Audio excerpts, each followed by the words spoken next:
Okay, well, here you go, Max. Does this work? Yep, go for How it. is it? Looks good. All right, well, we've got Zoom on the right. Welcome, everyone. Welcome to Pacific Hackers. I wanted to do a short little talk today to talk about a CTF that I've been wanting to play, and a couple other people in Pacific Hackers have been interested in playing, and that is the DEFCON, the main DEFCON CTF for DEFCON 31 2023 with an asterisk.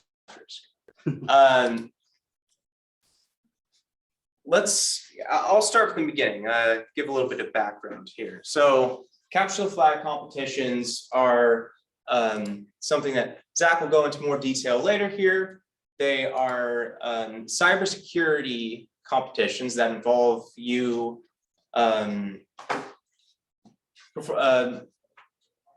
solving challenges that involve using technical skills, breaking into websites, cracking passwords, that sort of thing. They're a great way to learn new skills, explore your interests. You can make friends. You can build a portfolio by showing off all the challenges you've completed and the CTFs you've done. Go great for a resume, and get in touch with employers and the hacker community as a whole. You see, some of you might be here because you played some CTFs and met someone in Pacific Hackers. So some good starting games. I kind of listed some I'm most familiar with. Pico CTF, great starter. National Cyber League costs money, but you can play individually and as a team. The Bandit War game is a great Linux learning tool. Try Hack Me, a great platform. And if you're in a university, there is CCDC, Global Cyber Olympics, Cyber Patriot, many other competitions you can do to represent your school and learn new skills. Look at my notes. I'm sure I'm not forgetting anything. Yes, so a lot of you may be starting out. Some of you may be already working in industries, probably in a tech industry, probably cyber adjacent. You might be in a cybersecurity job right now. But typically when people graduate, they tend to specialize. They tend to go into their job, focus on things. But moving forward, they might still have a passion for learning. You might still have a curiosity, and maybe you played CTFs in college and want to keep it up even through your work life. Well, there are CTFs out there for more advanced players too. There are many different kinds. CTF Time has a wide range of CTFs and competitions posted by people all over the internet. Very accessible. They range from super easy to the hardest CTFs you'll ever play. Go on there and explore if you're interested. Hack the Box is more of an asynchronous platform. It's like a more advanced version of Try Hack Me, less learning focused, but it's a great way to practice your skills. There are other CTF formats you can look at. Most CTFs, the vast majority, are Jeopardy style, where you have one challenge and you have to find some flag, some random string of text, and you put that in and you get points. But there are other interesting formats like Attack Defend, where you have a team that controls a computer or a server, and each team controls a server, and you would try to hack each other's servers and prevent yours from being hacked.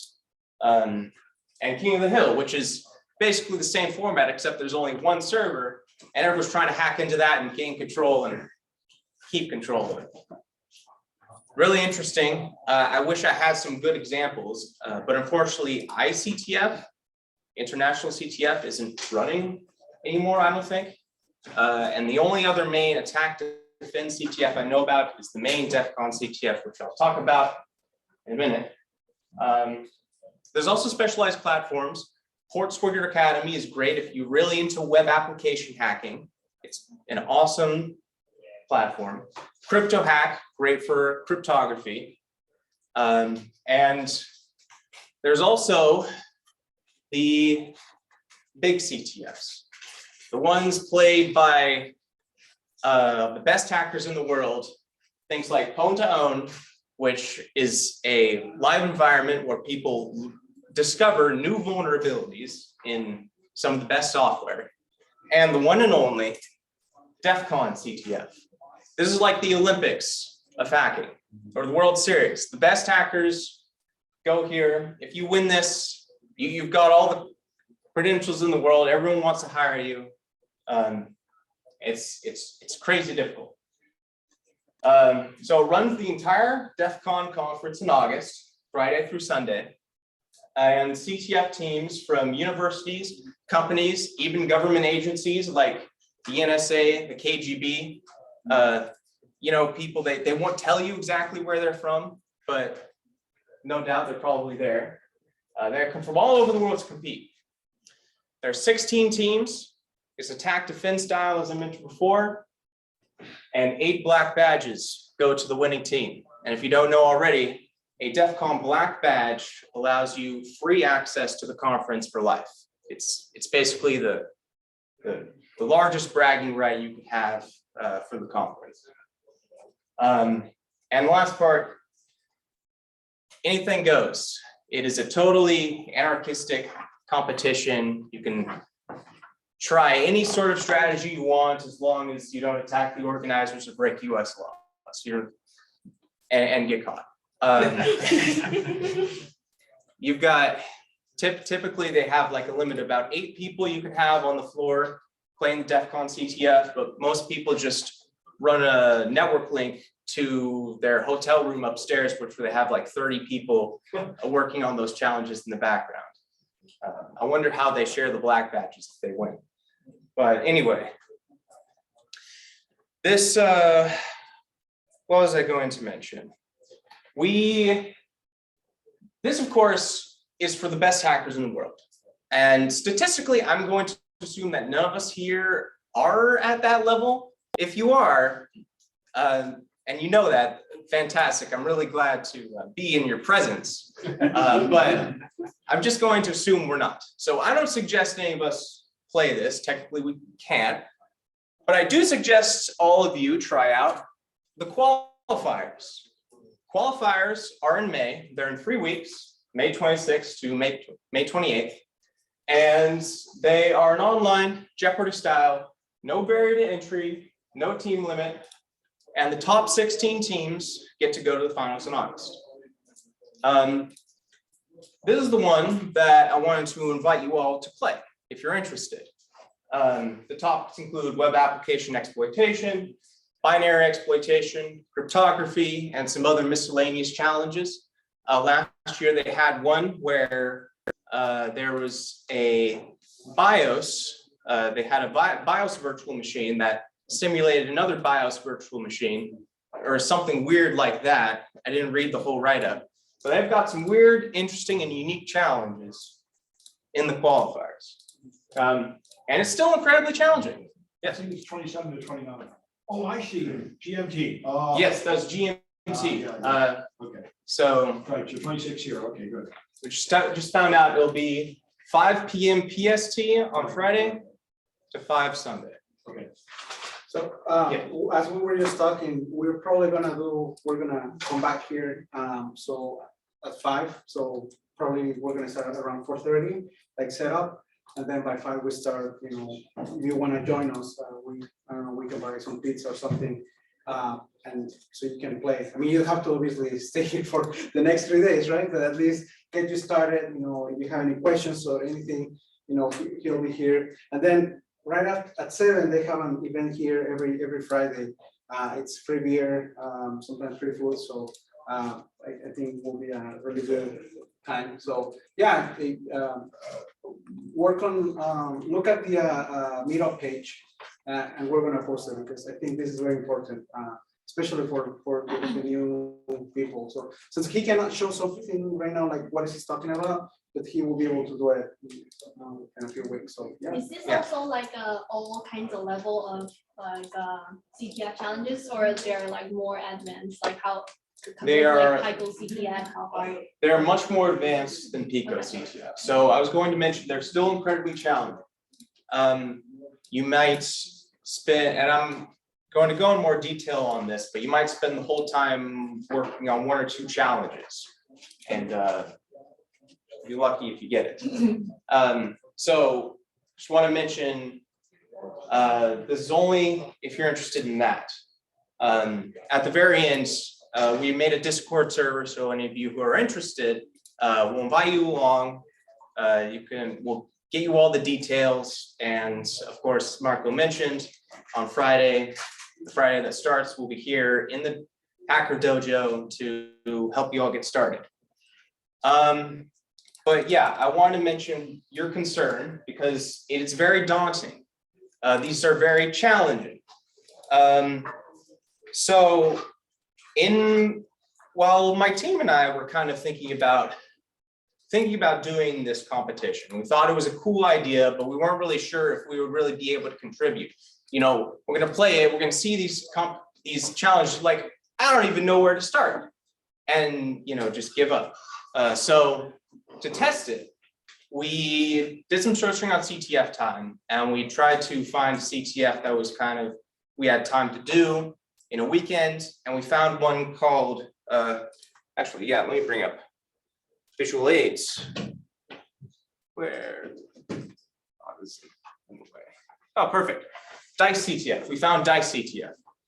This CTF is run by Dice Gang. They are one of the teams that consistently qualifies for DEFCON. They're really good. It's run by their team, and it's a very similar style. It's Jeopardy style. They're very difficult challenges, and so we spent a weekend, tried that out, tried to see what it was like, and yeah, it was very difficult. It kicked our asses.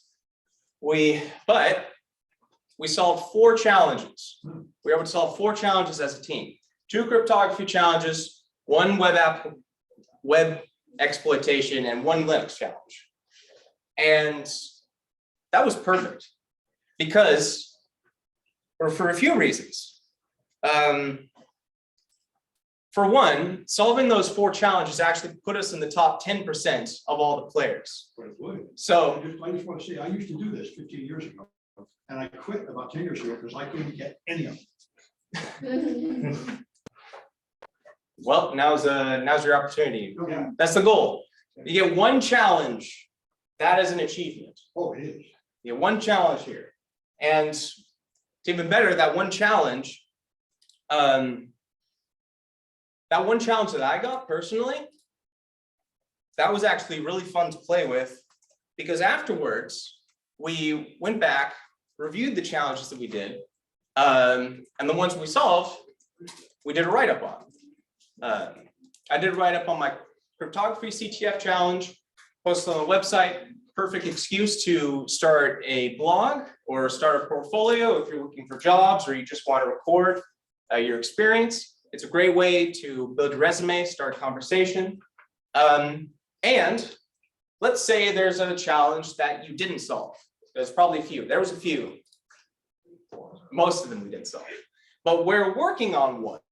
For most of the time, we didn't solve it. It was a buffer overflow exploit challenge. So after the competition, we waited for the organizers and the other teams to post their write-ups. Then we set aside some time in the next week. We read through the write-up, went over the steps, learned how to do it, and then made our own solutions. And through that, kind of learned to solve the challenge. Because you don't have to figure it out yourself. You can use the help of other people, more experienced people than you. So essentially, yeah. So we're basically saw this experience and thought, okay, well, we won't really be playing the qualifiers to win. It's not likely or realistic, but we can do it to gain experience. So main takeaway, why you should play DEFCON qualifiers with us. See what you're capable of. That's the first thing I mentioned. We only solved 4 challenges, but we're in the top 10% of the teams. What happens when we go to the DEFCON qualifiers, where the best teams in the world are playing, and we see what place we get? 500, top 300, top 200? That's really good. So even if we only solve 1 challenge, it's still really good. To find weaknesses in our own knowledge base to improve on. So like I mentioned before, that buffer overflow exploit challenge is something I played with, but never really focused on. That was a big weakness in my expertise and many of my other team. So we didn't solve the challenge, but afterwards we went back and learned it. And we can do the same thing at the qualifiers. If there's a challenge you're really interested in and you aren't able to solve it, go back, look at the write-ups, learn from your weaknesses, and improve. Follow the example of other more experienced hackers and learn how they solve challenges. We've got some good people on our team. We've got Rod from Hack Miami. We've got Marco here. Zach, I don't know if you're going to play, but he's really good. And I know that in DICE CTF, a lot of the time we're trying to solve the problems maybe by writing payloads from scratch, using hex editors. And we looked at the write-ups and everyone was using Python pwn tools. Are like, we could do that, that's so much easier. So, you know, having more experienced people show you a better way to do it is useful. And the thing I mentioned before, to gain a deep understanding of at least 1 difficult challenge and do a write-up of it. If we can do that as a team, if we can solve at least 1 challenge, then we can get together, all learn how to do that challenge, and all make a write-up of it. And then we've gotten something out of the CTF, even if we just solved 1. And finally, the most important one in my eyes, collaborate with other actors and enjoy the game. If any of the things I've set up here so far have not interested you, then that's fine.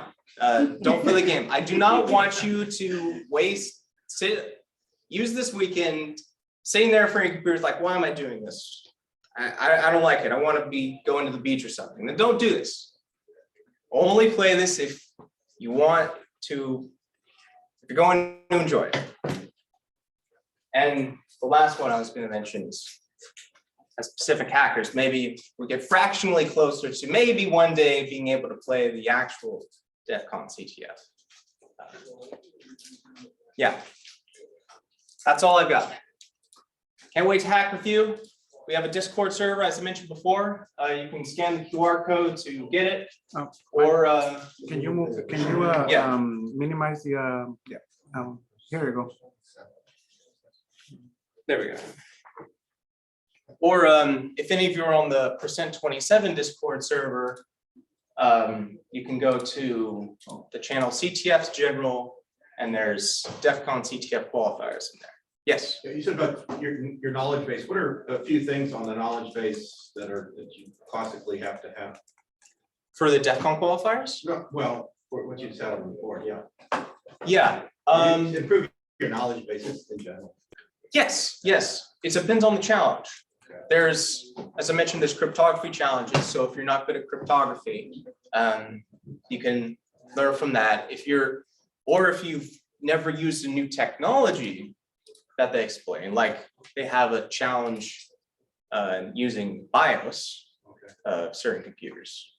If you're interested in that, you can learn about that. Just from personal experience, I have to tell you that many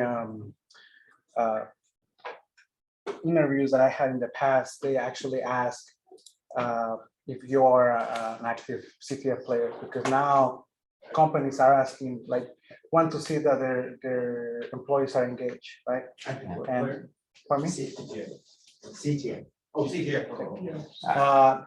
And also, like, also from experience, when I got my first job in security, I played the the National Cyber League competition, and I print out my report. And I honestly didn't score like top 100 or anything like that. But, I showed them that, I did not have experience, but I was able to complete like 75% of the CTF, right? And a majority of the stuff, the challenges were pretty much for that type of job I was applying. And that actually was a decision maker between me and another person, because I did play CTFs and the other guy didn't. So we were in similar situations. I was just able to prove that I was able to do something outside of me just going to school or anything like that. You have one more experience. I mean, Sam, he's a DEFCON black badge. So we have Only code, Hey. I didn't get the bed. yeah, but The part of your knowledge base will say doing websites or phone apps or something like that, that will be. yeah, of course, because then there is web application, There are Android challenges. Android challenges. So yeah. So, yeah, those skills are. Right, right. Then you'd be good at trying to get into that. And here's the thing with the CTF, especially playing as a team, right?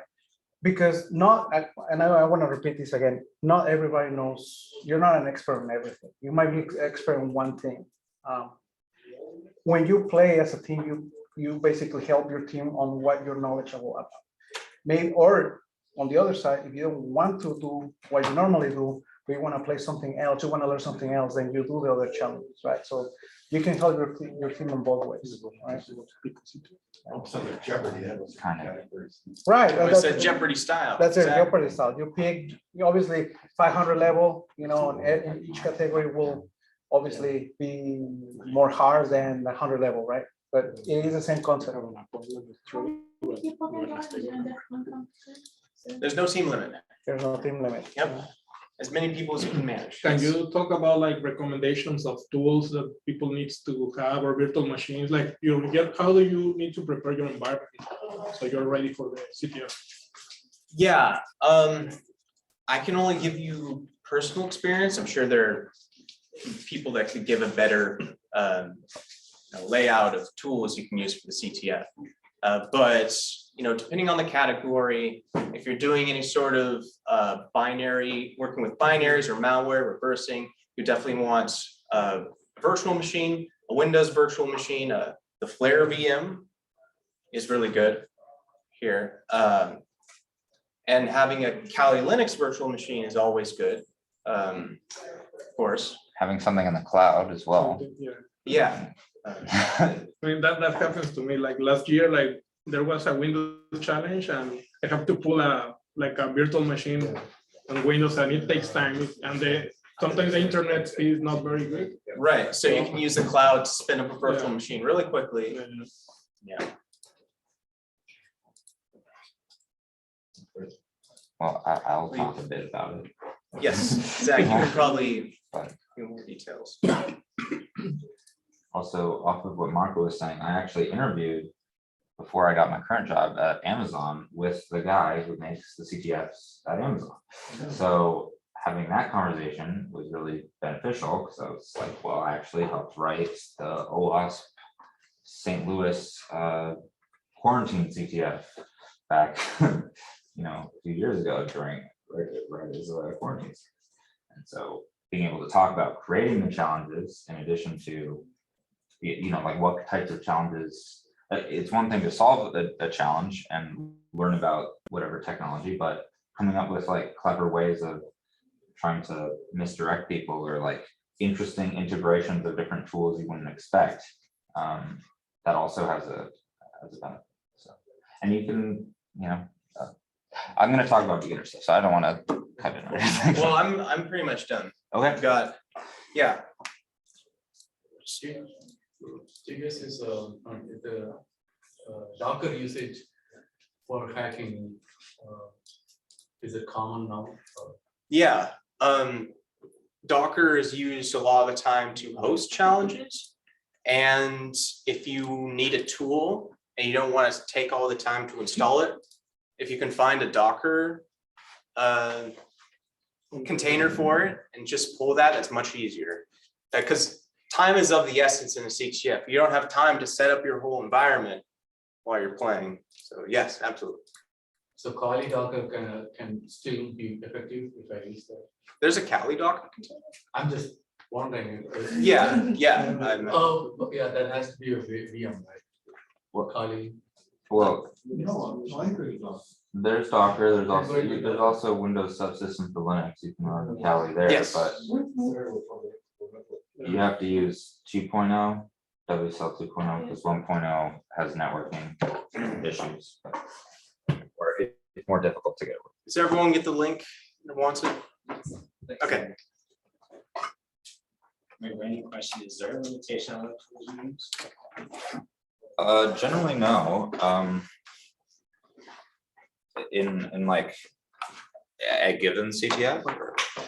Usually I'd say no, the only issue is when you're attacking the actual infrastructure of that's hosting the thing, so that's really not a specific tool as much as any tool that you're using inappropriately according to the rules, but for the most part, yeah, you can write your own, you can use anyone's that have open source, I guess, if you've stolen something from I don't know, somewhere you shouldn't have, so you shouldn't use that, but at least not do a write-up showing how you used it, but let's see, okay. Let's see if I can display this.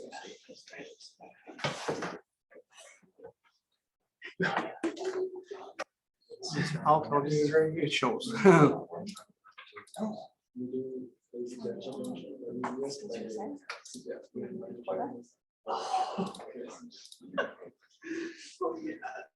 I can see it. And I'm now speaking on mute. Yeah, because this one is, This is recording audio? yeah, So I can, yeah, you can mute yours, yeah. Let's see, I cannot.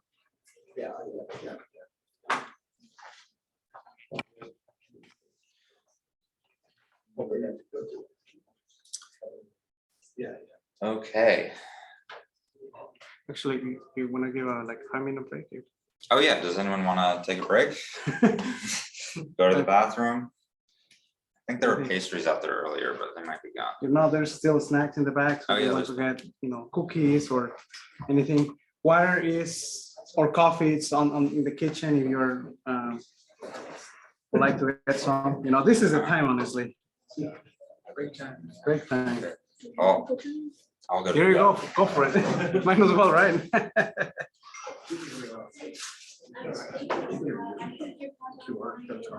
Yeah.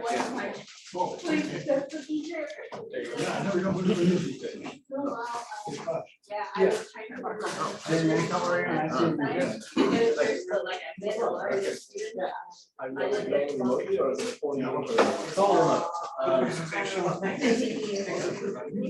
So remote, we're just coming here to collaborate, but.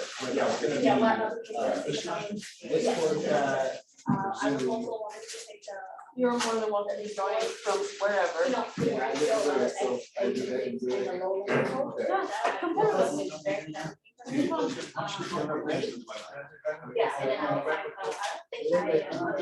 the understanding.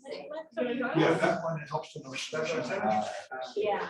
You don't have to come on the weekend. That week, you should have finished your presentation. oh, yes, yes.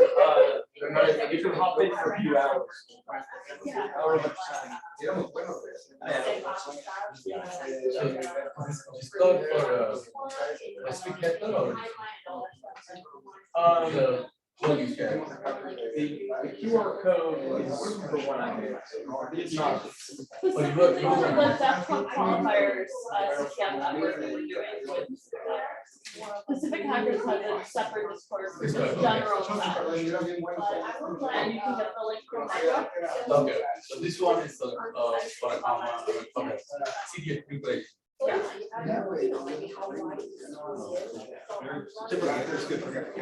Just different skills. Yeah, no, that's perfect. I've not been there. I'm like so happy so I did my second class. I don't know anything about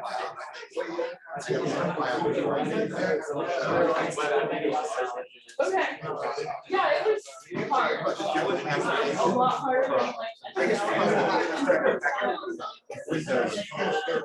Oh, yeah.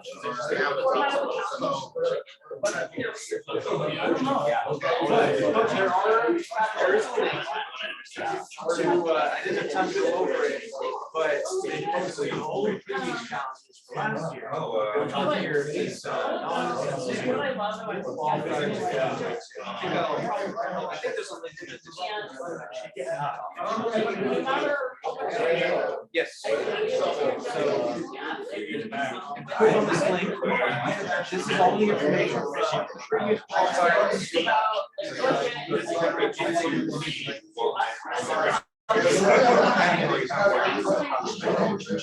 Yes. Actually, there's not really the actual.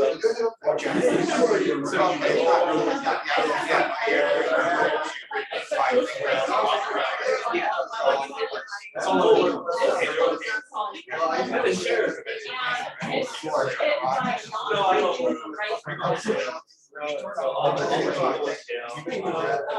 Otherwise, we have all of these. Like, I cut it off.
Oh, okay. Researching.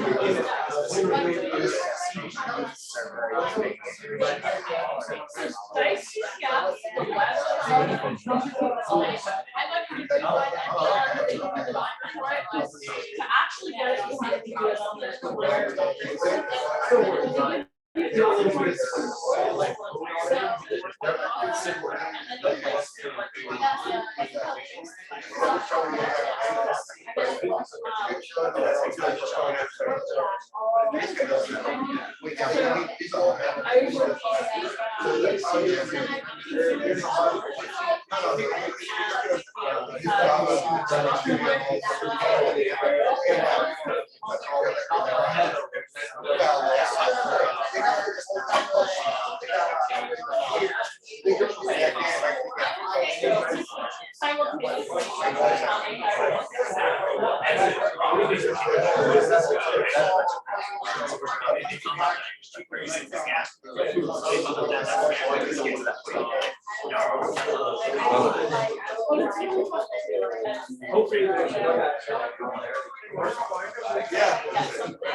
I'll probably say this, but I want this to be conversational in a way. As you're talking. Yeah, you feel free to. Okay. We're not The best. We're gonna make CTF We're gonna Well, my CTF experience.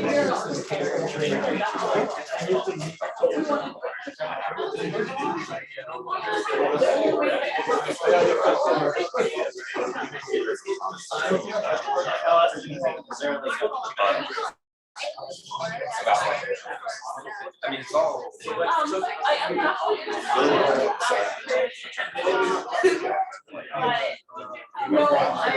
So next step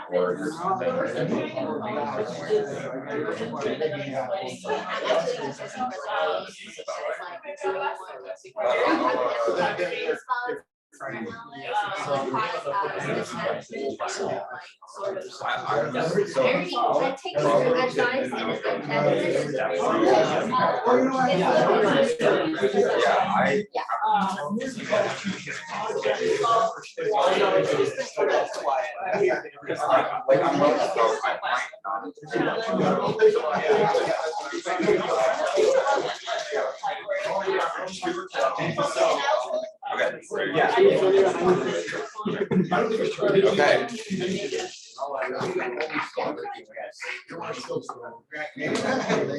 and We're starting back.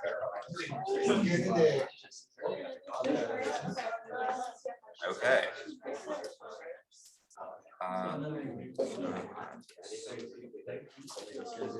And they have the official write-ups from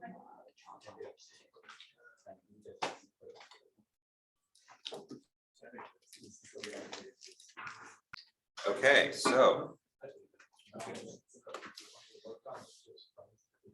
Hi, I'm Zach Helder. I like CTFs. This is my cleverly named talk, which is, of course, necessary for any talk. CTF 101, winning more than the competition. So we want to win more than our competition we're playing against, and also what we can get out of playing CTFs. So first, who am I? This is my who am I on my website, which has a lot of nonsense, of course.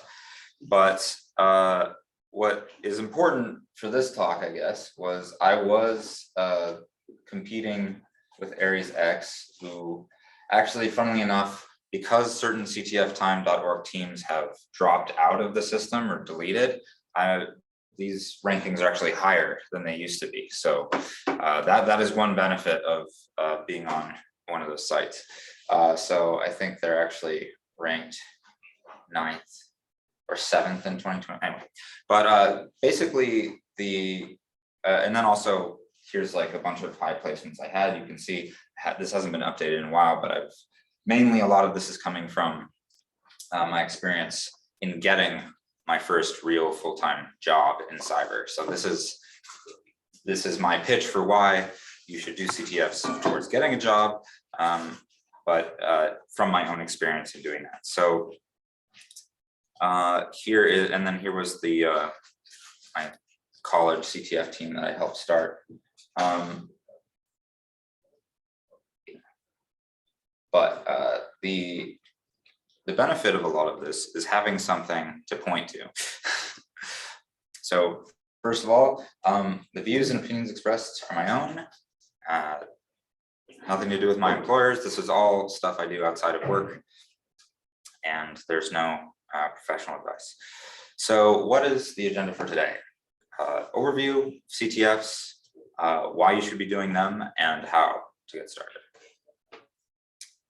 So the definition, a lot of this will have been covered by Max, but it's an acronym for Capture the Flag, and it's a cybersecurity competition where you retrieve flags. So what is a flag? Well, why am I retrieving this?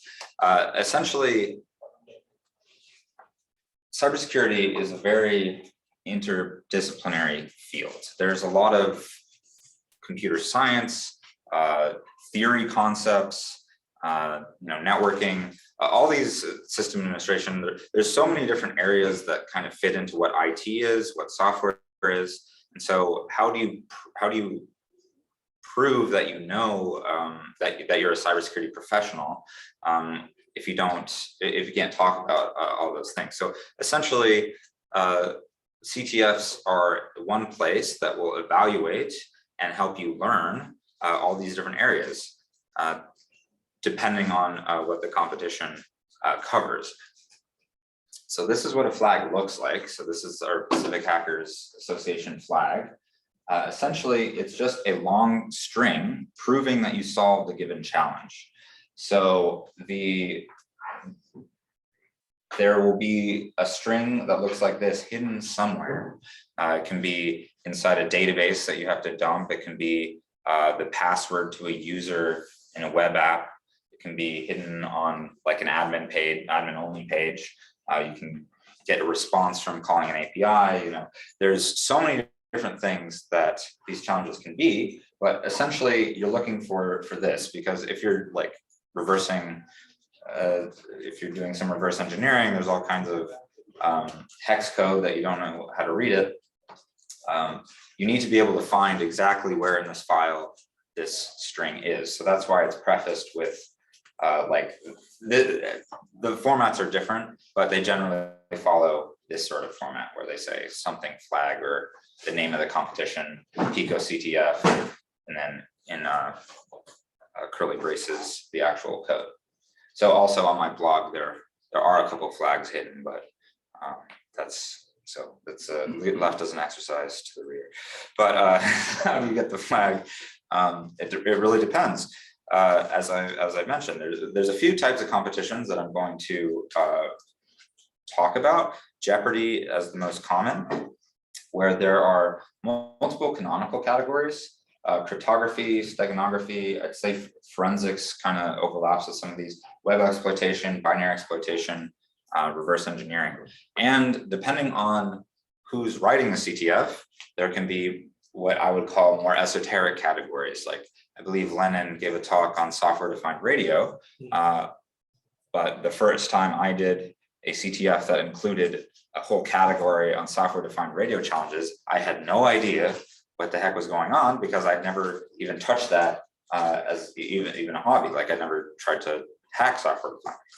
So you never really know what you're going to run into, but these core categories are very useful for, like, they're going to be in like every CTF for the most part, unless you're doing a home specific one. Usually, that's another name for binary exploitation. But essentially, the actual competition is earn the most points or finish first. If multiple people got the same, all the challenges were solved, you have to finish first. So I've definitely had competitions where I didn't think I was going to win, and so I was a little more leisurely than I could have been, and then I ended up actually solving everything, and I lost by like 3 minutes or something, and it was it was not. So I lost out on a 3D printer, and instead got like $100 Amazon gift card, which still like can't complain, but better story maybe. So how do you actually solve a challenge? There's a lot of information included in the challenge prompts that you have to be paying attention to. So you have to read the prompt, but also pay attention to the title. What clues are they actually giving you in the middle of the contents? Is this in a chain of challenges? Like sometimes you solve one challenge, it opens up a sequel to that challenge involving some of those components. So you got to keep track of all these things. And so that's another component where you have to have a good record keeping system as you go through this, especially if you're doing it on a team. How do you keep track of all of the avenues that have been tried to solve a challenge if it's a difficult challenge? How many people have worked on this? Like you don't want to, like, you might have a specialization, or you might be a generalist if you're a newbie at this talk. But everyone shouldn't have to do, people shouldn't be trying the same things. You want to get fresh eyes on a problem if you haven't been able to solve it, but you need to keep track of this. And so there's a few ways of doing that. Like I like Obsidian style notes, but there's many markdown based things, or just Google Docs is completely fine. But you really don't want to try the same things over and over again. So the other type of competitions that Max brought up are attack defense competitions. These aren't like official groupings in any way that's been fully defined. So this is my way of separating it. Essentially, the core concept is you are given a vulnerable machine that's usually spun up in the cloud that you have to administer, and it has security vulnerabilities that you have to patch while you're being attacked, and also you need to get flags on an opponent's machine. And this can be done a couple of ways, but generally it's like a team thing. So someone can focus on patching, someone can focus on other things. You can set up intrusion detection systems. Really, it depends on the rules, what they say, but actually, Max, you developed your own system for this, right? Oh, yeah, well, it wasn't very fleshed out, but yes. Used an open source library to spin up randomly vulnerable virtual machines and then give them to people. Play them. Yeah, it was really cool. I saw that at RSA 2022. Yeah, yeah. That's a good talk. It's with Base Cyber now. I hope they continue working on that. Yeah. So there's a couple ways of doing this. Finding actual flags on opponent's machines. So maybe you want to find the flags on your own machine. Maybe you're allowed to change those, or maybe you're not. There's sort of a mixed variant with like Jeopardy style tasks that are either going around this, or I mean, this could even be a single task in a Jeopardy competition. You never know. And then there's the King of the Hill variant, which Max brought up. There aren't that many options to do this, but tryhackme.com does have a King of the Hill competition system where you can log in and say, I want to do this, and then you can get paired with someone to be head-to-head hacking with, or like a group of 32 people, I think. And so it's as the longer you have access that you're in there in that machine, the more points you're earning. So it's more of like a that sort of thing. Also with that sort of concept can be applied in other attack defense competitions where you are hacking in and you're trying to hold on to a specific flag, or like be pinging like the scoring server. So you have to set up something that is like constantly sending messages. And so how long you're doing that from the opponent's machine is like where your points come from. So then is this other type, which it still falls under the umbrella of CTFs, but I don't really, it's not technically a CTF because it's ongoing. Whereas CTFs are like point in time competitions that have an end date. So the community kind of uses this rather freely. So there's things that are called CTFs that are more war games, and the actual distinction doesn't matter too much. But if you're going on to like a competition site like ctftime.org that is like keeping track of all the points people are earning by winning different competitions, that is, those are going to be not war games. There are war game tracking sites if you like, just to keep track of your progress, but I personally just keep track of it in blog posts. So what I like about war games is they're great learning tools due to the fact they're always ongoing. Some of them say you shouldn't post solutions, but a lot of them it's okay, or at least don't post until a certain date. And that's also true with some CTFs. Like you don't want to shoot yourself in the foot by posting a solution to a live CTF that you're trying to compete with other people, because you don't want to give other people free points. But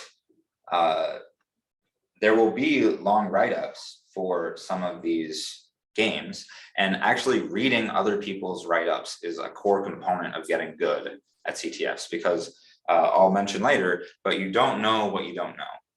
And one of the techniques I used when I started doing this was, if you find a war game or a CTF that you, even when you tried, if you go and see multiple posts, multiple write-ups for the same challenge, people will not be doing the exact same thing. And so there's a lot of nuance that you miss, or just like, I had no idea that this was a Linux, a function I could use in Linux. I had no idea that this way would be much more efficient. Like a lot of the competitions are like, how can I do this as fast as possible?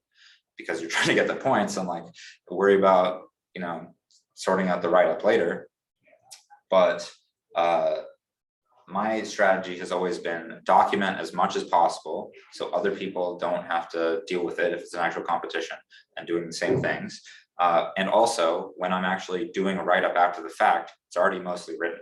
So there's actually a lot of posts I haven't made because they're still drafts, because I get distracted and they're just like partially written posts about how I solved something. And so, some of those are just waiting for the time to lapse of when I can actually post a solution. But what's good about war games is they are usually on the same topic. So if you want to get good at Linux, Max mentioned Over the Wires Bandit, which I'll show in a bit. But that is entirely about Linux, sort of a trial by fire, learn how to use Linux. It's a lot of different concepts within Linux, but it's essentially you beat a level, you solve the challenge, you get the flag, then you use that flag as a password to get into the next level. So on a Linux challenge, that could be logging into one user, you're given the SSH password and username to start off. You log into that, you find the flag, you use that flag to log into level 2, and etc. So here are a few war game sites that I really like. Over the Wire has a lot of different types of challenges. There's a few different, like Bandit is Linux, Natus is web app. There's a few more exploitation based, and a lot of them are actually saved from old competition sites and just sort of rehosted there because certain things go down. There's also Under the Wire, which I gave a talk on, I believe, a long time ago, which is sort of PowerShell version of Over the Wire. Micro corruption, it's more based on embedded stuff. 24/7 CTF, like this is a CTF, but it's actually war games because you spin up the challenges in a lot of cases. I'll show some of that. Smash the Stacks, another one, good one. Pwnable.kr I really liked, and that's basically if you want to actually learn about use after free or all the actual like mainly C exploits, and exploit exercises is also good. So here is overthewire.org. We're hackers and we're good looking. We are the 1%. They have a lot of different types of games, and they actually have a suggested order. After 6, you can do whatever you like. But each shell game has its own SSH port. So for Bandit, you basically do SSH. Well, I'll go to 0 here. You do SSH bandit0 at bandit.labs.overthewire.org -p port flag 2220. And then you can supply the password, or you can use all kinds of things. You can do SSH pass, but I always say you should use the login username flag for this, because if you keep having to log into these things, you want to change the name at the end. So if you're changing it from Bandit 0 to Bandit 1 to Bandit 2, you don't want to go to the front of the command and change Bandit 0 at Bandit. We have a live demonstration. Yeah, we could have that later. But the key part of this is, this is aimed at absolute beginners. And I usually start people that haven't done CTFs on a war game like this, because Linux is pretty core to everything you're going to be doing in CTFs. You're going to be running. It's much easier to run a lot of these, like a lot of the solutions you're going to be using Linux commands or Bash, and getting used to that environment, especially if you're trying to go into the more pen testy type challenges, or just straight up Vuln Hub, Hack the Box, try Hack Me. There are learning how to use Linux is like pretty much step 1. You don't have to know how to program. I usually start with this, and then once you can navigate and you can connect to other computers, like after you've hacked a machine, can you navigate around it? That's like so what's the point of hacking it if you can't actually find anything on it? So anyway, this is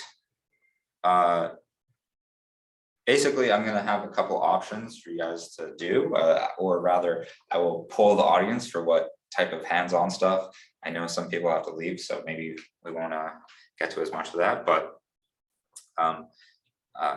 this is one of the good starting points for anyone. So a key component is after you've done it is the write-up, right? So this is my blog. I wrote this post well, I guess many years ago now. And essentially, having to write out what you did, you are going to take a lot fewer shortcuts, I'll say. And I'd say teaching any of these things is really enforces what you're learning. So this is contributing to the community. You know, I get pings every so often on like LinkedIn or whatnot for like challenge write-ups I've done. And so, you know, here's, you know, a lot of write-up. I would say to anyone that wants to start a blog, for your own content generation, to make it look more impressive, I would not post everything in one write-up in the beginning. If you have multiple levels, you can split it up into like 1 through 10, 11 through 13 or whatever, but you could also just do, here's level 1 in its own post, level 2, level 3, and then at the end you can just have, here's all of it comprehensive in one go. So you can you know, have, I think I might have this later, but you know, yeah, like I can say, you know, I've made over 120 posts on my blog or whatever, but I don't know if I split that up, maybe it's like 150, but you know, so anyway, that's just silly. So the other main place to start is called Pico CTF. This is a learning tool created by Carnegie Mellon. And yes. Carnegie Mellon sponsors the PPP platform and voting, which have won DEFCON CTF like 6 years, 7, might be 7 now. I don't remember. Yeah, they're crazy good. Yeah, they're crazy good. I listened to a podcast about some of the original guys on that team, and you can also find them on CTF Time, I believe, .org on the list. So we'll come back to this. But everyone should definitely feel free to come here. So it used to say in the front, like 4 high school students or middle and high school students.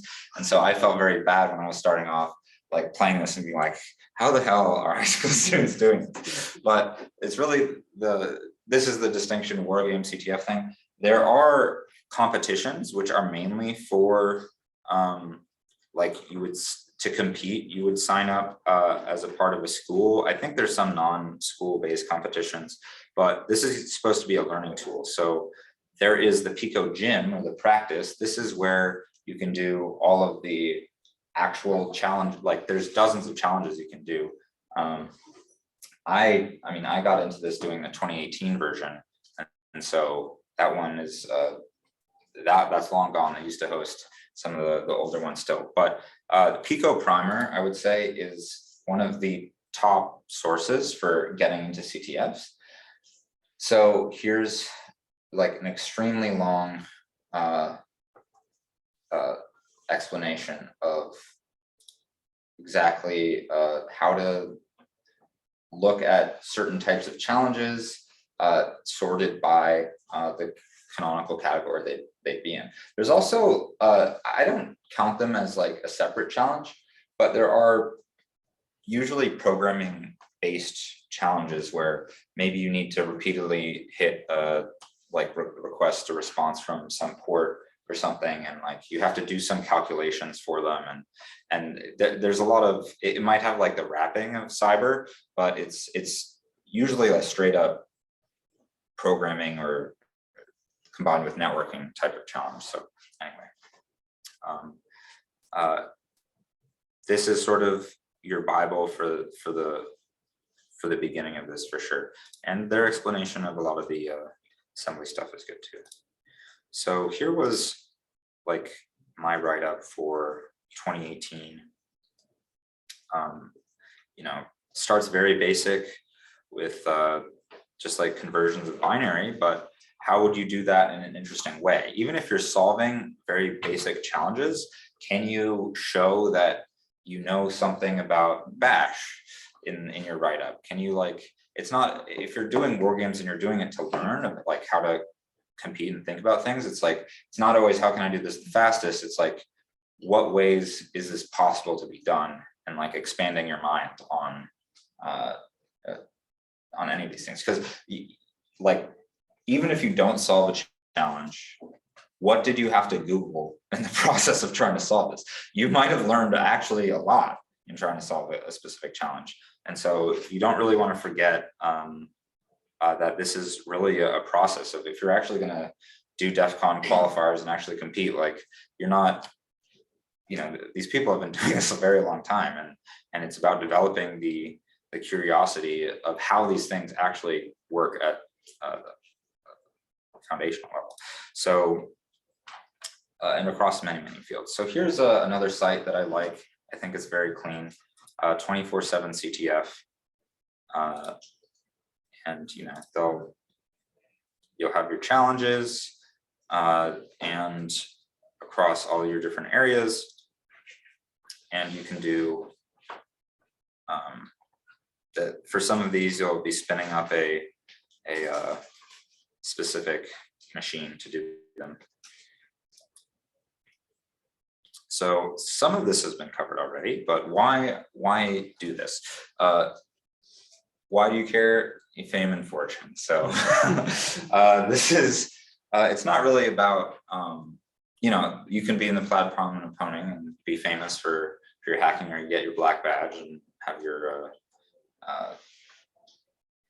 you know, your name on a bullet. But the real benefit, what I mean with fame is like meeting people, getting connected in the community, and people just knowing you. And then this is networking for getting a job. The fortune component, I'll say, is a lot. There's not as much money in this. Like, if you can do a bug bounty and you're really good at that, like maybe you'll be sweeping some of these competitions. But I'll say that if you do like vendor-based competitions, they'll usually have a bigger pot, and they'll also be easier to win.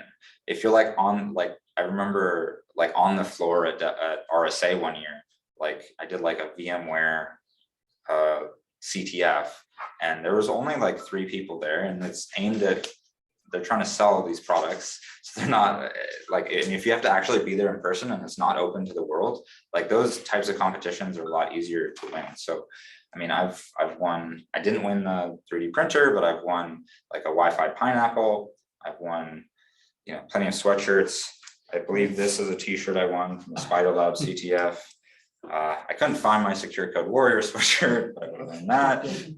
So I like, you know, trying to, CTF time is going to be very competitive a lot of times if these are open to the public. But if you can find like maybe something that isn't as well advertised, you can get those bullet points for your resume easier and get the free stuff that are not free because you're working for it, but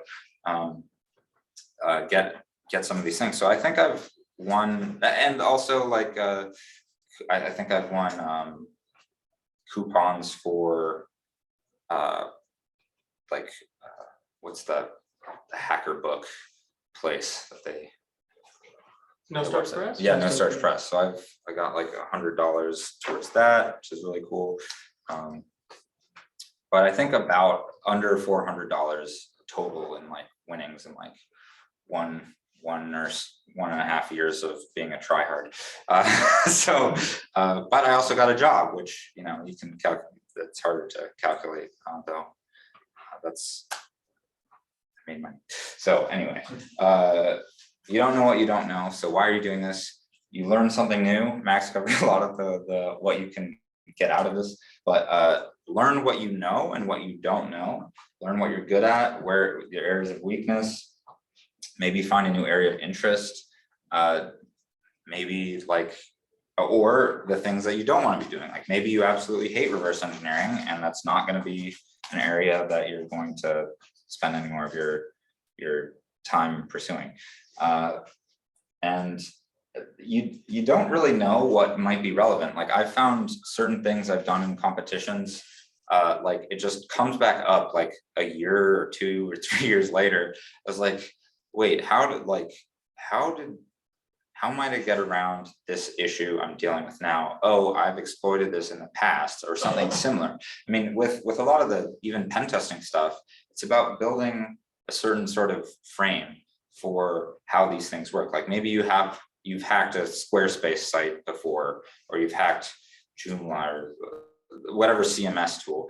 And the concept of opening a reverse shell, or like what type of form you're trying to upload stuff to, what types of files you can upload, that sort of thing, you know, is going to stay constant. Like it's about, you know, filling out your whole image of security. So you never know what's going to be relevant.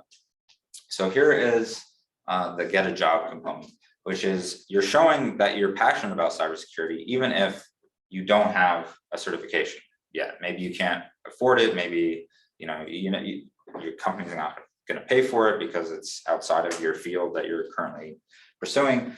And you can win awards. Like I have plenty of bullet points of number 1 through 3 or whatever, and also like even if you tie for first, you know, in a 100-person competition, like you're still first.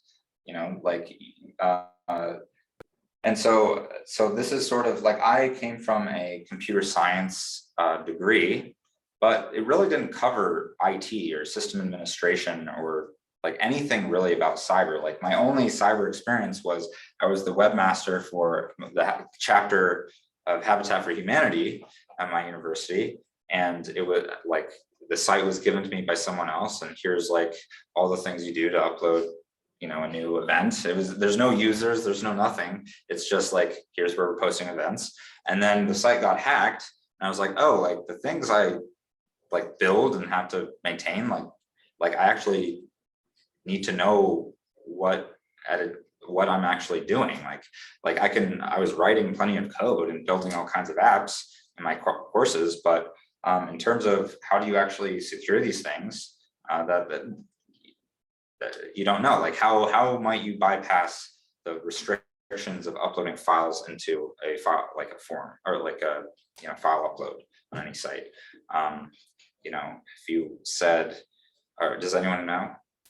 A couple ways, or one way. What was the question?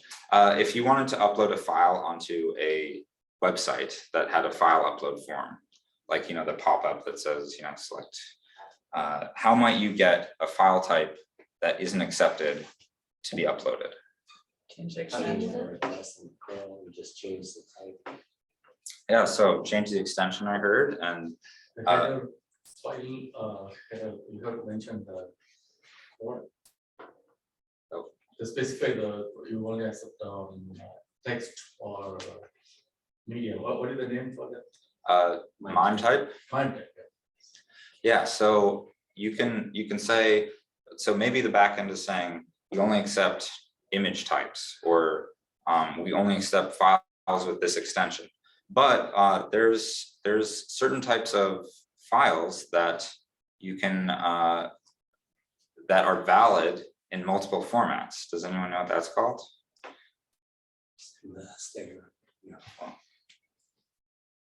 Well, please help me out because I'm blanking on what it's called, but that's something you can do. GIFARs. Yeah, so there's that. There's PHP that's valid JPEG. Really? Yeah. So there's I mean, it's all based on magic bytes at the start of the file too. But like, how does, you know, you can change the file extension of a file and it's like, you can't open this anymore. But if you change it back, you can still open it. So like the actual contents of the file hasn't changed, like all the bytes are. I think my favorite is the original hack for DVDs. Mhm. He published the code for it in an icon file. So if you open the icon file, it was a valid icon. It was literally embedded in his website, which it did. And it had all the code for breaking the encryption on the DVD. That's cool. Oh, I'm gonna try and remember as I talk about this, but essentially, bullets for your resume for sure. Like if you have a blog or if you create a personal wiki about this sort of thing, that is really great for other people to see in community involvement, where if you're actually keeping a blog and wiki, you can show like what you know and you're sharing information with the community, but it's also, you want to create it for yourself of just like reinforce what you know. So here is community involvement. If you're going to conferences for these competitions, if you're writing a blog, if you're writing tools to help solve challenges, you can also write, like I've built an app basically around solving a specific challenge. And like, well, I wrote all the code already, I may as well just host it. And like, you know, another bullet point. And then also like the demonstrated, I guess, hacker's mindset, where you're showing, by doing these CTFs, you're showing that you're curious, that you're detail oriented, that you can solve problems, that you are a collaborator once you get to the point that you're like working on a team, and that you're dedicated. If you can point to, here's all the competitions my team did, whether you're pointing to ctftime.org or you're pointing to your own blog or your write-ups, you're basically saying that you care. So here is, you know, I think I've showed this before, but you can see that the number of posts sort of decreased once I got a job. But you know, 2020, I was pretty much grinding really hard. I mean, pandemic was kicked off, like all my offers were rescinded. And I was like, how do I differentiate myself, even with a master's degree and from a good university? It was like, I couldn't get a job in cyber. And so I did, like even here, I watched Mr. Robot, and there's like a third party, or like you can buy this notebook that had a bunch of challenges in it. And so like, it was a story content thing, but I was like, well, I may as well just like figure out how all these challenges work. And it was mainly cryptography. And it was pretty interesting, to be honest, but you know, there's CTF sites, pen testing stuff. Like a lot of these are the Vuln Hub, you know, and you can just you know, if you're making it for your blog, you know, you can justify why you're doing all these things. And it's basically, it was just for me for keeping the motivation going. It's like, well, you know, I gotta make another post. I don't know. It depends on how you're working on this in your head.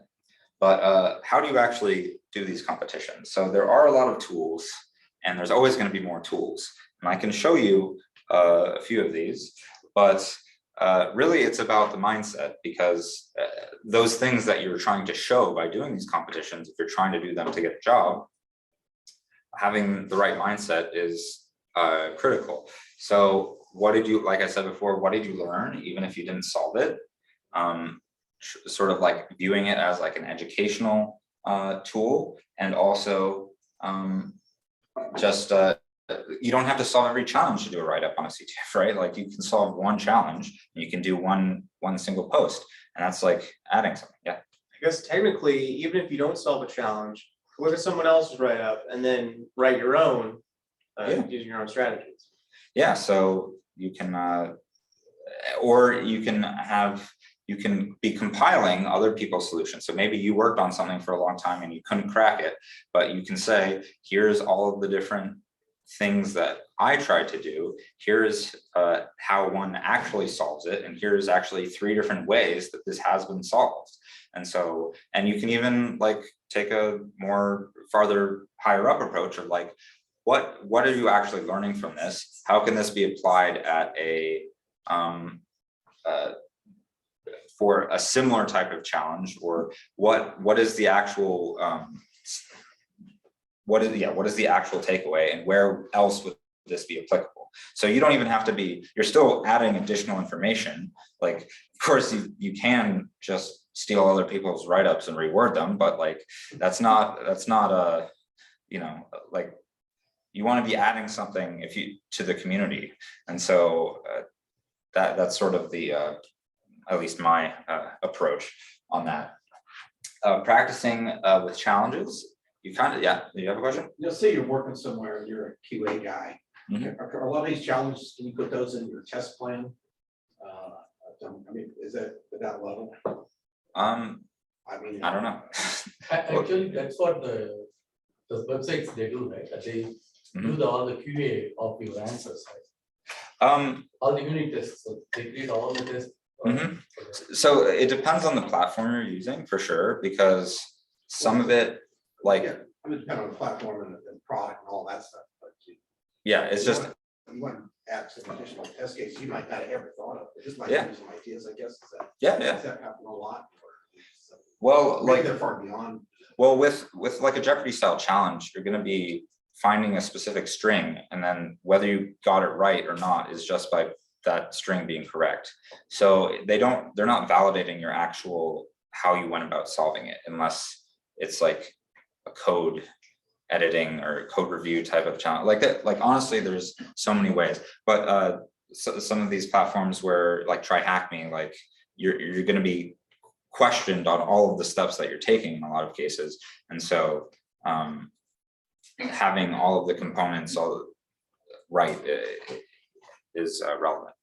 Well, you want to make sure you can't. Yeah. So covered reading past and current write-ups. If you want to, you're more invested in a past write-up if you actually tried to solve it. Like if you tried to solve that challenge and you were frustrated by it, like trying to, like it like burns in me, like I want to know how to do this. The competition ended and I didn't get it. I really want these write-ups to come. And sometimes they don't. And that can be really frustrating. And so that's what like the benefit of war games is in a lot of cases, is a lot of these write-ups are already written and there's 10 or 20 people that have probably written a write-up for Bandit. So like you can get a wide range of solutions to these things. But for like the high level competitions, the write-ups will be very good. If you go to like, it depends on the team, but if you go to some of the top level teams, you can just click on them and go and sort by their write-ups and just read those things and see like how this team is particularly good at binary exploitation, like how they do that. And so when you're building the tools that you're using, a lot of it I get from other write-ups. So you can, there's plenty of resources, and I'm going to show a resource with that's sort of like a master list of this stuff, but sort of creating your own personal wiki. You don't have to publish it, of just basically all of the challenges of these certain types. What have you tried? What have you done? And so even if you didn't solve a specific challenge, you might come across something similar later and you can say, oh, these were the things I tried. Maybe they'll work on this one. And sort of like templatizing and like making these problems, you know, a lot easier for you to solve in the future. If it's like a very time-based thing, like you want to like at least have a pointer to where you should look to at least start with this solution. And so, and you can fill out those things with other people's solutions and write-ups. So like I've had times where I'm like, how do you do this specific thing? Oh wait, I remember there was this one write-up by this one guy who was really great about all the chaining of connections or whatever. I don't know, but just having that all in one place, whether that's Notion or any of these note-taking things, it's great. So how you actually go about finding competitions. I did say ctftime.org has all of the ones that are live that are going to be upcoming. Those are really good if you want to say, I really want to do the DEFCON qualifier. You know, I really want to do DICE. I really want to do this one. It's 2 months away. It's 1 month away. What is my training plan to get to where I'm ready to do that? So like, if you actually approach it like you're, you know, running a marathon or you're doing these other things, you can build these skills. So like when that team I was on that was very high performing, it was literally just, we're doing a CTF or 2 CTFs a week. Like it was like, it's not even about how like good I am as an individual. It's just like, if you just keep getting exposed to it and you keep like reviewing what you missed and what other people did, like if you just keep doing it, you can do really well. Like I mean, we were #1, January 2021, we were #1 in the US. But the reason why we was because January 1st, we did a competition, a Vietnamese CTF. And so we got like 22nd or something. And because no one else was doing CTFs on January 1st, we were #1 in the US. And so, and if you just like keep, it's a little discouraging to like drop down the rankings as the years go on. But I mean, like, you know, it's really, you know, it's literally just consistency and like, and having other people that are also interested in doing this, because you know, you can sustain your own motivation for some of these things for a time, but unless you have like a real goal of like, you want to do, I mean, if your goal is you want to win DEFCON CTF, like that's a big goal, but like, if you actually care about that, you can get there if you like, if you build your plan. So like I said before, for complete newbies, I start with Over the Wire, and they have their list of challenges in order of what you should do. Pico CTF is a lot more CTF like, where you're going to be doing challenges in the Jeopardy style, like your CTFs really will be. But I'll say competing at the highest level requires specializing. Like if you're doing, like, you need to understand how all of the different types of challenges work and like get a good feel of all these things to figure out what you actually like doing and like what sort of area you're actually care about developing those skills. But if you're actually going to be competing in these really difficult competitions, not having, you want your team to be as well oiled as possible. Like you can have, and actually Adrian, I believe you talked to a guy about this, about like how you actually manage a team of 50 people potentially. Yeah. But so in DEFCON, I did the opposite, and there was this guy that was part, like he was part of the team that was doing the CTF, the big one. So he told me that there were like we already mentioned it, right? There are like 8 people in the city that are doing it, the big one, and then they have like a VPN to their room where there were another 20, but they also have like another, I don't know, 20 people around the world really connected through another VPN.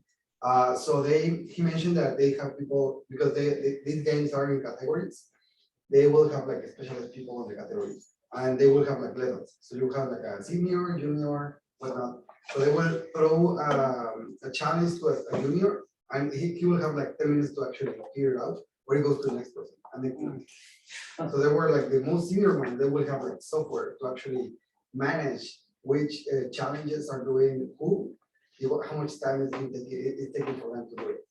So yeah, it was like, it sounds like an army actually. yeah. So like a whole system in place. yeah. So like if you really want to win the most competitive competition in the world amongst the best hackers, like you gotta have a well-oiled machine. If you're like to get into the qualifiers is different than the actual competition, but it like like when there's no team limit, like you can have really large teams and you can have people competing not for the same competition, but competing for multiple teams if you're trying to get, like, if you really want to try hard. But you don't have to develop a specialty for a while. Like there's no real, you know, like it depends how you approach any of this. Like if you're trying to compete at the highest level, that's a different set of things you care about than you're doing this for education and you're trying to learn cybersecurity to get a job in the field. Like that's, you know, completely different. And maybe from my blog, at least, when I didn't have a job in the field, I was grinding this out a lot more. But now I actually can point to, I mean, I still do it. And I got invited to like a DEFCON party that was like an invite only, like you have to solve the CTF to actually go to this party. But I guess I'm a little more, I don't know, I'm looking for a team. So, you know, that's also a component. But anyway, so I want to just talk about that. So you don't have to have a team to start, but that can help with your motivation and having people to ask about things is really useful. And there's also like a bonding experience if you're like staying up late with the team, like trying to solve these challenges and banging your head on the wall, trying to solve this thing, and then someone does it, and it's like, you know, it's awesome. So you can join online CTF communities. I was in so many different Discord groups trying to get into cyber, like try hack me, hack the box, go in the hub. And then a bunch of different actual CTF ones, but also like InfoSec generic. And I was actually scouted for my team that I was competing with because I had more groups in common with someone than anyone else that was on that team. So they're like, oh, like literally, like this guy like actually cares about this. And then I could also point to my blog and say, here's all the challenges I do. Like, I'm really interested in moving higher level. So anyway, and also, I mean, I did it, like I helped start the group at my university. Maybe not everyone's in university here, but that's a really great way to build a team. But actually building a university team that's going to stay around, and like how do you train people from the beginning? It's more of like a onboarding, like kind of pedagogical question more than it's like we're trying to get people to compete at the highest level. So I thought that was like an interesting challenge for building out that. But so here is, I would say, one of the best resources, curated list. I'm just gonna go to it right here.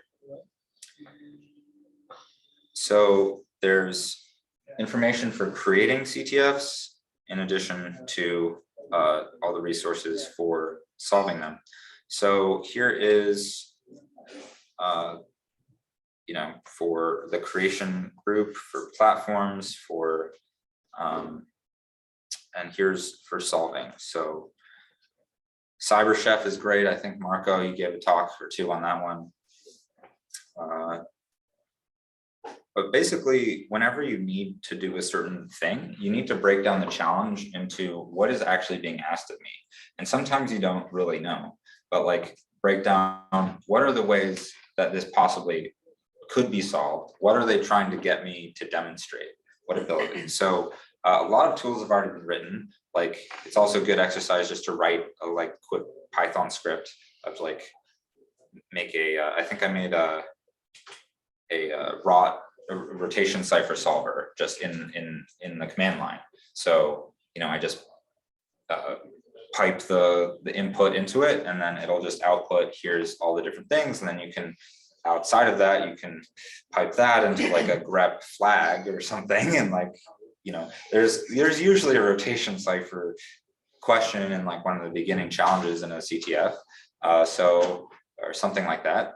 So you can build up a bunch of tools for yourself, for your portfolio on your GitHub and all that, but just to make your own life easier in solving any of these challenges. So there's. What's the name of this one?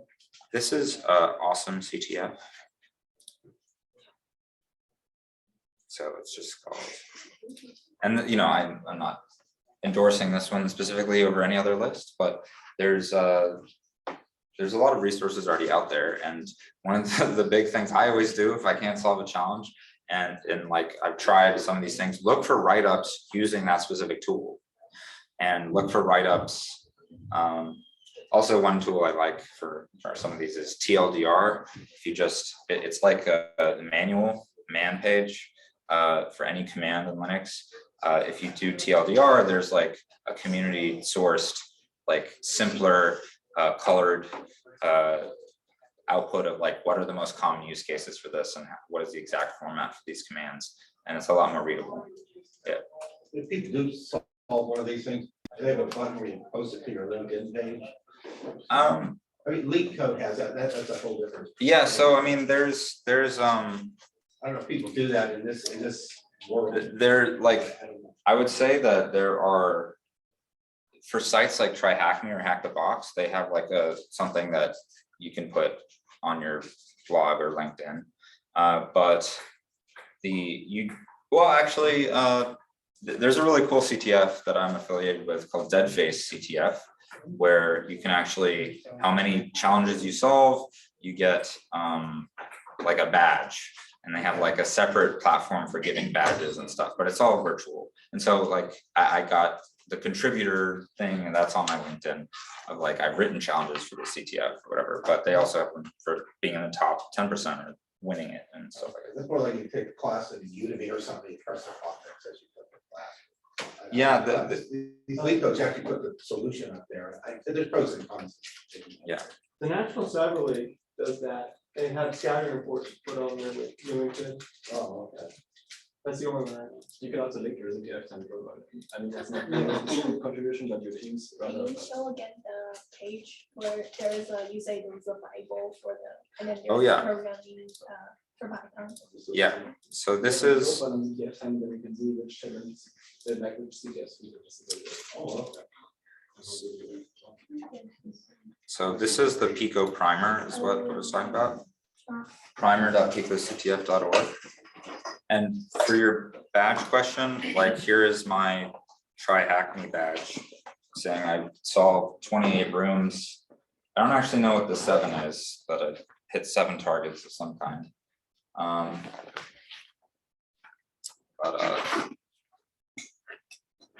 then, Are there any, is Wi-Fi hacking also a part of CTF? yeah, they have Wi-Fi hacking. And they have, if it's like in a specific location, they have, there's a lot more things that can be done. Like I think besides this year and last year, there's like a lock picking category, but you have to pick the locks in person.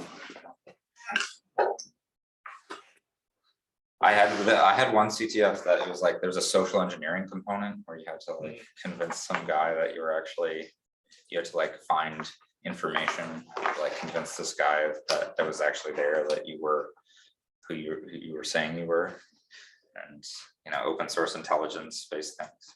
So I mean, you can get really creative with this stuff, and that's why it was really fun when I've like written CTFs. Is there's like the canonical categories, but there's also all kinds of like you can do whatever you want. So, any other questions? I was just going to say, we've reached the hour, so we can start going through these challenges. I can let you all free if you like, but we can. Everyone is free to start on any of these challenges and ask me questions, or over the wire. But I think that's the end of my presentation.